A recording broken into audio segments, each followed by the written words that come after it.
بسم اللہ الرحمن الرحیم. وہی شعر عدل و وصف و تانیث و معرفہ و عظمت ثم جمع ثم ترکیب والنون زائدۃ من قبلها الف ووزن الفعل وهذا القول تقریب مثل عمر و احمر و طلحة و زینب و ابراہیم و مساجد و معدی کرب و عمران و احمد. بسم اللہ الرحمن الرحیم. اس سے قبل مصنف رحمہ اللہ جو ہیں انہوں نے غیر منصف کی تعریف کی تھی.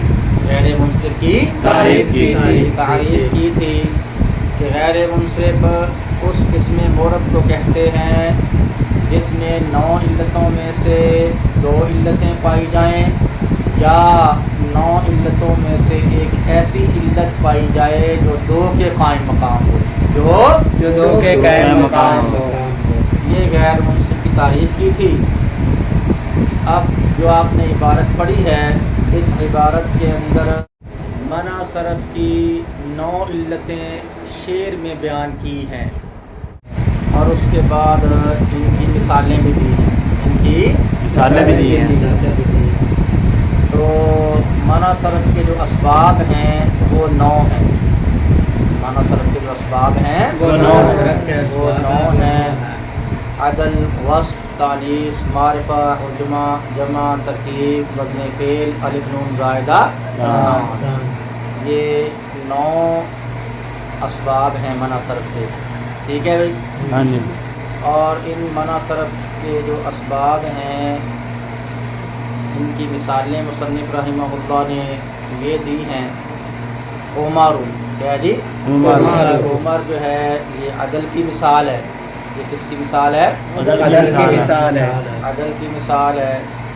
اور احمر یہ وصف کی مثال ہے. یہ وصف کی مثال ہے. اور طلحۃ اور زینب، طلحۃ اور زینب یہ دونوں جو ہیں وہ تانیث کی مثالیں ہیں. یہ دونوں تانیث کی مثالیں ہیں. طلحۃ جو ہے یہ تانیث لفظی کی مثال ہے اور زینب تانیث معنوی کی مثال ہے. اور جو ابراہیم ہے یہ عجمہ کی مثال ہے. یہ کس کی مثال ہے؟ عجمہ کی مثال ہے. اور مساجد یہ جمع کی مثال ہے. یہ کس کی مثال ہے؟ جمع کی مثال ہے. اور معدی قرب یہ ترکیب کی مثال ہے. اور جو عمران ہے یہ الف نون زائدتان کی مثال ہے. اور احمد جو ہے یہ وزن فعل کی مثال ہے. اور علتیں کتنی تھی جی؟ 9 علتیں تھیں. تو ان کی مصنف رحمہ اللہ نے مثالیں بیان فرما دی ہیں. آپ دیکھ لیں کہ جو مثالیں ہیں یہ کتنی ہیں. عمر 1، احمر 2 اور طلحہ 3، زینب 4، ابراہیم 5، مساجد 6 اور معدی قرب 7، عمران 8 اور احمد 9 مثالیں ہیں. کتنی مثالیں ہیں؟ 9 مثالیں ہیں. تو جو معرفہ ہے معرفہ ہے وہ ان کے ضمن کے اندر ہی آ گیا ہے. وہ ان کے ضمن کے اندر ہی آ گیا. الگ مثال اس کی ذکر نہیں فرمائی. طلحہ ہے یا زینب ہے اس کے اندر تانیث لفظی ہے اور طلحہ میں تانیث لفظی ہے اور زینب کے اندر تانیث معنوی ہے. جس کے اندر ساتھ کیا ہے؟ علم بھی ہے. یہ کیا ہے؟ علم بھی ہے. تو علم کی جو مثالیں ہیں وہ اس عمل جو علم کی مثال جو ہے وہ اس کے ضمن کے اندر ہی آ گئی ہے. ٹھیک ہے. عمر کے اندر 2 سبب ہیں. ایک سبب کیا ہے؟ عدل ہے اور دوسرا سبب علم ہے. اور احمر کے اندر 2 سبب کون سے ہیں؟ ایک وزن ہے اور ایک وزن فعل ہے. طلحہ کے اندر ایک سبب تانیث لفظی ہے اور دوسرا سبب علم ہے. زینب کے اندر ایک سبب جو ہے وہ تانیث معنوی ہے اور دوسرا سبب علم ہے. اور اس کے بعد ابراہیم ہے اس کے اندر ایک سبب کیا ہے؟ عجمہ ہے اور دوسرا سبب کیا ہے؟ علم ہے. اور مساجد کے اندر ایک سبب کیا ہے؟ 2 کے قائم مقام ہے. جمع منتہی الجموع. اور معدی قرب کے اندر 2 سبب ہیں. ایک ترکیب ہے اور ایک علم ہے.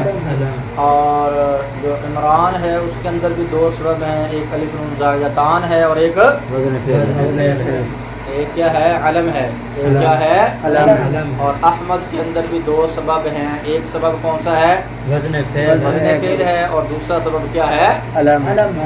تو ٹھیک ہے، یہ تو بھائی مختصر بات چیت ہو گئی سبب کے حوالے سے، سبب کے حوالے سے اس کا جو مفہوم ہے وہ مفہوم بیان ہو گیا کہ اس سے قبل مصنف رحمہ اللہ جو ہیں انہوں نے غیر منصف کی تعریف کی تھی، اور واہیہ سے مصنف رحمہ اللہ جو ہیں وہ 9 علتوں کو بیان فرما رہے ہیں، 9 علتوں کو بیان فرما رہے ہیں۔ مصنف نے جو 9 علتیں بیان کی ہیں وہ شعر کی صورت کے اندر بیان کی ہیں، کس کی صورت کے اندر؟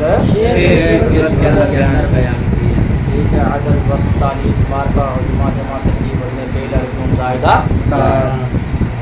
اور اس کے بعد اس کی مثالیں ہیں، اس کے بعد اس کی مثالیں ہیں، عمر ہے، احمر ہے، طلحۃ ہے، زینب ہے، اور ابراہیم ہے، مساجد ہے، معاذ کرم ہے، عمران ہے، اور احمد ہے۔ ٹھیک ہے جی، اب کچھ گفتگو جو ہے وہ عبارت کے اوپر کر لیتے ہیں، کچھ گفتگو عبارت کے اوپر کرتے ہیں۔ سب سے پہلے واہیہ کے اندر جو ضمیر مرفوع منفصل ہے، اس کا مرجع وہی قسم جو پیچھے آیا ہوا ہے، 9 علتیں، اس کا مرجع وہ ہے، اس کا مرجع وہ ہے۔ اور اس کے بعد جو عبارت ہے عدل و وصف ہے، عدل جو ہے یہ بنے گا معطوف علیہ، کیا بنے گا؟ معطوف علیہ، اور بعد سارے کیا بنیں گے؟ معطوفات، باقی سارے معطوفات۔ تو معطوف علیہ اپنے معطوفات سے مل کر تو ہی ضمیر مرفوع منفصل جو مبتدا ہے اس کی کیا بن جائے گا؟ خبر بنے گا، مبتدا اپنی خبر سے مل کر جملہ اس میں خبریہ معطوفہ بن جائے گا۔ اور ٹھیک ہے، اور اس شعر کے اندر جو لفظ ثم آیا ہوا ہے، اس شعر کے اندر جو لفظ ثم آیا ہوا ہے، یہ ثم جو ہے یہ اپنے حقیقی معنی میں مستعمل نہیں ہے، یہ اپنے حقیقی معنی میں مستعمل نہیں۔ آپ جانتے ہیں کہ ثم جو ہے اس کا حقیقی معنی کیا ہے کہ یہ آتا ہے ترتیب کے لیے مہلت کے ساتھ، کس کے لیے آتا ہے؟ ترتیب کے لیے مہلت کے ساتھ آتا ہے، مہلت کے ساتھ۔ جب یوں کہا جاتا ہے جاء زید ثم عمرو، جاء زید ثم عمرو، اس کا معنی ہوتا ہے کہ آیا زید پھر عمر، آیا زید پھر عمر، یعنی آنے میں جو زید ہے وہ پہلے ہے اور عمر کیا ہے؟ اس کے بعد میں ہے۔ اور پھر یہ بھی ہے کہ جو زید ہے جو معطوف علیہ ہے وہ کچھ دیر وہ پہلے آیا ہے، جو امر ہے کچھ وقفے کے ساتھ آیا ہے، کچھ وقفے کے ساتھ آیا۔ تو ثم حقیقی معنی کے اعتبار سے تو بھائی ترتیب کے لیے آتا ہے مہلت اور وقفہ کے ساتھ، مہلت اور وقفہ کے ساتھ، لیکن یہاں پر یہ اس معنی میں مستعمل نہیں ہے، بلکہ یہاں پر جو ہے یہ ثم جو ہے محض عطف کے لیے ہے، کیا ہے؟ محض عطف کے لیے ہے، ترتیب اور مہلت کا لحاظ کیے بغیر، ترتیب اور مہلت کا لحاظ کیے بغیر۔ اور یہ جو ثم آیا ہے یہ صرف شعر کا جو وزن ہے، شعر کا جو وزن ہے اس کو درست رکھنے کے لیے آیا ہے، کیا آیا ہے؟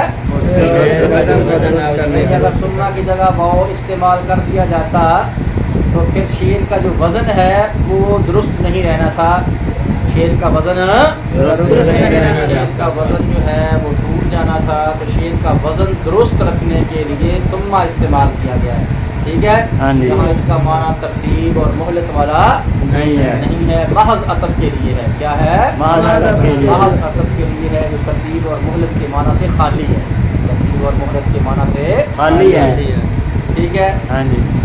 اس کے بعد جو عبارت ہے والنون زائدہ، والنون زائدہ، تو جو لفظ زائدہ ہے، لفظ زائدہ ہے، اس کو زائدہ تن اور زائدہ تن دونوں طرح پڑھنا درست ہے، دونوں طرح پڑھنا درست ہے۔ جب اس کو آپ پڑھیں گے زائدہ تن، زائدہ تو اس صورت کے اندر جو ہے یہ صفت واقع ہوگا النون موصوف کی. النون جو ہے یہ موصوف بنے گا اور زائدۃ کیا بنے گی, اس کی صفت بنے گی. صفت بنے گی. ٹھیک ہے. ہاں جی. اور النون, نون کے اوپر جو الف لام ہے, اس صورت میں یہ الف لام جو ہے وہ زائدہ ہوگا. کیا ہوگا؟ الف لام زیادہ ہوگا. الف لام کیا ہوگا؟ زیادہ ہوگا. زائدہ ہوگا. کیونکہ جب الف لام کو زائدہ بنائیں گے پھر جو موصوف ہوگا وہ بھی نکرہ بن جائے گا, اور زائدۃ جو صفت ہے وہ بھی کیا ہو جائے گی؟ نکرہ بن جائے گی. نکرہ ہو جائے گی. تو موصوف اور صفت کے درمیان مطابقت ہو جائے گی. کیا ہوگی؟ موصوف اور صفت کے درمیان مطابقت ہو جائے. اگر ہم یہاں پر نون کے اوپر جو الف لام ہے اس کو زائدہ نہ مانیں تو پھر جو موصوف ہے وہ معرفہ ہو جائے گا, اور جو صفت ہے وہ کیا ہو جائے گی؟ نکرہ ہو جائے گی. تو موصوف اور صفت کے درمیان مطابقت نہیں رہتی ہے جی. حالانکہ مطابقت کا ہونا کیا ہے؟ ضروری ہے. ضروری ہے. اس لیے جب زائدۃ پڑھیں گے اس کو النون کی صفت بنائیں گے تو پھر النون کا جو الف لام ہوگا وہ الف لام کون سا الف لام ہوگا؟ زائدہ. زائدہ ہوگا, تاکہ نون بھی نکرہ ہو جائے جو موصوف ہے, اور زائدۃ جو صفت ہے وہ ہے بھی نکرہ, وہ ہے ہی نکرہ. تو ٹھیک ہے. اور اگر اس کو ہم پڑھیں زائدۃ, کیا پڑھیں؟ زائدۃ. اس کو منصوب پڑھا جائے تو پھر النون جو ہے وہ بنے گا ذوالحال, اور زائدۃ کیا بنے گا؟ حال. کیا بنے گا؟ حال. اور آپ کو پتہ ہے کہ جو حال ہوتا ہے وہ منصوب ہی ہوتا ہے. ہاں جی. منصوبات کل کتنے ہیں؟ 12. منصوبات 12 ہے. تو ان میں سے ایک منصوب جو ہے وہ حال بھی ہے. ایک منصوب حال بھی ہے. حال بھی ہے. تو جب اس کو زائدۃ پڑھیں گے تو پھر یہ حال واقعہ ہوگا, اور النون جو ہے یہ ذوالحال بنے گا. کیا بنے گا؟ ذوالحال بنے گا. تو ٹھیک ہے. اس کے بعد جو من قبلھا الف ہے, من قبلھا الف ہے, اس ترکیب کے اندر چند احتمالات ہیں. ایک احتمال تو یہ ہے کہ من قبلھا یہ اپنے متعلق محذوف سے مل کر خبر مقدم ہو جائے. خبر مقدم ہو جائے, اور جو الف ہے یہ مبتدا مؤخر ہو جائے. یہ کیا ہو جائے؟ مؤخر ہو جائے. ٹھیک ہے. اور دوسرا احتمال یہ ہے کہ من قبلھا یہ جار مجرور جو ہے یہ ظرف لغو ہو جائے زائدۃ کا. کیا ہو جائے؟ زائدۃ کا ظرف لغو ہو جائے, اور الف جو ہے یہ زائدۃ اس میں فاعل کا فاعل بن جائے. اس میں فاعل کا فاعل بن جائے. تو بھائی جب ہم والنون زائدۃ, لفظ زائدۃ کو جو ہے وہ مرفوع پڑھیں گے, زائدۃ کو مرفوع پڑھیں گے, اس صورت کے اندر عبارت کا معنی یہ ہو جائے گا, اور وہ جو 9 علتیں ہیں نا جی, وہ جو 9 علتیں ہیں ان 9 علتوں میں سے نون زائدہ نون ہے. ان 9 علتوں میں سے ایسا نون ہے جو زائدہ ہو ہے, اور ان 9 علتوں میں سے زائدہ نون ہے ثابت ہوتا ہے اس سے پہلے الف, ثابت ہوتا ہے اس سے پہلے الف. اور اگر آپ جو ہے وہ زائدۃ پڑھتے ہیں اور الف کو مبتدا مؤخر بناتے ہیں, الف کو مبتدا مؤخر بناتے ہیں, اور من قبلھا کو خبر مقدم بناتے ہیں, تو پھر معنی یہ ہوگا وہ جو 9 علتیں ہیں نا جی ان میں سے کیا ہے؟ نون ہے اس حال میں کہ وہ زائدہ ہے. اس حال میں کہ وہ زائدہ ہے, ثابت ہوتا ہے اس سے پہلے الف, ثابت ہوتا ہے اس سے پہلے الف. اور اگر آپ الف کو فاعل بنائیں زائدۃ کا, پھر معنی ہوگا کہ وہ جو 9 علتیں ہیں ان میں سے کیا ہے؟ ان 9 علتوں میں سے نون ہے, ان 9 علتوں میں سے نون ہے اس حال میں کہ زائدہ ہوتا ہے اس سے پہلے الف. اس نون سے پہلے الف کیا ہوتا ہے؟ زائدہ ہوتا ہے. اس نون سے پہلے الف زائدہ ہوتا ہے. یہ بات سمجھ آ گئی ہے بھائی؟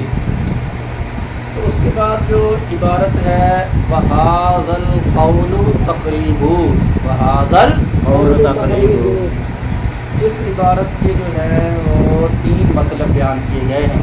اس عبارت کے 3 مطلب جو ہیں وہ بیان کیے گئے ہیں. اس عبارت کا ایک مطلب تو یہ بیان کیا گیا ہے کہ حاضل قول مقرب الى الحفظ، حاضل قول مقرب الى الحفظ، کہ یہ جو قول ہے یہ حفظ کے قریب کرنے والا ہے، یہ قول بھائی آپ دیکھ رہے ہو کہ جو منع صرف کے اسباب ہیں مصنف رحمہ اللہ نے وہ شعر کی صورت کے اندر بیان کیے ہیں. کیا کیے ہیں؟ بھائی یہ 9 علتیں جو بیان کی ہیں وہ شعر کے اندر بیان کی ہیں نا جی. تو یہ کلام منظوم ہے. یہ کیا ہے؟ کلام منظوم ہے. جو شعر کی صورت میں بیان کیا جائے وہ کلام منظوم ہو گیا، اور جو بغیر شعر کی ہو وہ کلام منثور. کلام منصور. اور آپ جانتے ہیں کہ جو نظم اور شعر ہوتا ہے اس کو یاد کرنا نثر کی بنسبت کیا ہوتا ہے؟ آسان ہوتا ہے. نثر کی بنسبت اس کو یاد کرنا آسان ہوتا ہے. تو کلام منظوم کو کلام منصور کی بنسبت یاد کرنا کیا ہوتا ہے؟ آسان ہوتا ہے. تو مصنف نے بھی یہ جو 9 علتیں ہیں اس کو کلام منظوم میں ذکر کی ہے. کلام مصنف نے 9 علتوں کو کلام منظوم کے اندر ذکر کیا ہے. تو مطلب پہ بن گیا کہ یہ ہم نے جو 9 علتوں کو کلام منظوم میں ذکر کیا ہے تو یہ کلام منظوم کے اندر جو ذکر کرنا ہے یہ حفظ کے قریب کرنے والا ہے، یہ یاد کرنے کے قریب کرنے والا ہے. یہ بات سمجھ آئی ہے؟ ہاں جی. ایک مطلب ہو گیا. ہاں جی. دوسرا مطلب اس کا یہ ہے کہ یہ جو قول ہے یہ جو قول ہے یہ درستگی کے قریب ہے. یہ قول کیا ہے؟ درستگی کے قریب ہے. مصنف رحمہ اللہ نے اسباب معنی صرف کتنے بیان فرمائے ہیں؟ 9. کتنے بیان فرمائے ہیں؟ 9. تو اسباب معنی صرف کی تعداد کے اندر نحویوں کا اختلاف ہے. اسباب معنی صرف کی تعداد کے اندر نحویوں کا اختلاف ہے. بعض نحوی کہتے ہیں کہ اسباب معنی صرف جو ہیں وہ 9 ہیں، بعض کہتے ہیں 10 ہیں، بعض کہتے ہیں 11 ہیں، بعض کہتے ہیں 13 ہیں. اور بھی قول ہیں اس کے علاوہ اور بھی قول ہیں. بہرحال یہ قول جو بھی میں نے آپ کو بتائے ہیں یہ قول بھی اس کے اندر موجود ہیں. 9 والا قول ہے، 10 والا بھی ہے، 11 والا بھی ہے اور 13 والا بھی ہے. تو مصنف فرماتے ہیں کہ یہ جو ہم نے 9 والا قول ذکر کیا ہے، یہ جو 9 والا قول ذکر کیا ہے، ہم نے کہا ہے کہ منع صرف کی کتنی علتیں ہیں؟ 9 علتیں ہیں. اسباب منع صرف جو ہیں وہ 9 ہیں. یہ قول جو ہے وہ درستی کے قریب ہے، یعنی درست قول یہی ہے. درست قول یہی ہے کہ اسباب منع صرف کتنے ہیں؟ 9 ہیں. اسباب منع صرف 9 ہیں. اور تیسرا مطلب جو اس کا بیان کیا گیا ہے وہ یہ ہے کہ یہ جو قول ہے یہ تقریبی ہے. قول یہ قول تقریبی ہے یعنی مجازی ہے، حقیقی نہیں ہے. یہ قول کیا ہے؟ مجازی ہے، حقیقی نہیں ہے. تو دیکھو یہاں پر عدل، وصف، تانیث، معرفہ یہ 9 کی 9 جو ہیں ان میں سے ہر ایک کو مستقل علت قرار دیا گیا ہے. 9 میں سے ہر ایک کو مستقل علت قرار دیا گیا ہے. 9 میں سے ہر ایک کو منع صرف کی مستقل علت قرار دیا گیا. کیا قرار دیا گیا؟ مستقل علت قرار دیا گیا. حالانکہ ان میں سے ہر ایک جو ہے یہ مستقل علت نہیں ہے. مستقل علت نہیں ہے. اور بیٹا آپ یہ بات جانتے ہیں کہ جب علت پائی جاتی ہے جب علت پائی جاتی ہے تو حکم اور معلول کا پایا جانا ضروری ہوتا ہے. جب علت تامہ پائی جائے تو حکم اور معلول کا پایا جانا ضروری ہوتا ہے. دیکھ لو سورج کا طلوع ہونا، سورج کا طلوع ہونا یہ دن کے موجود ہونے کے لیے علت تامہ ہے. یہ کیا ہے؟ دن کے موجود ہونے کے لیے علت تامہ ہے.